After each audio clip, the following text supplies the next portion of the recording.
અમરેલી જિલ્લાના રાજકીય વર્તુળોમાંથી એક અત્યંત ચર્ચાસ્પદ અને સોશિયલ મીડિયા પર ધૂમ મચાવી રહેલા વિડીયો સામે આવ્યો છે.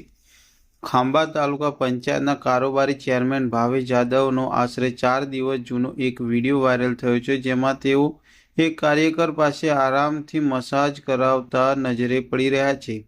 એટલું જ નહીં, મસાજ કરાવવા કરતાં તેઓ આગામી ગ્રામ પંચાયતની ચૂંટણીમાં સરપંચ પદ માટેનું વચન આપતા પણ સંભળાઈ રહ્યા છે.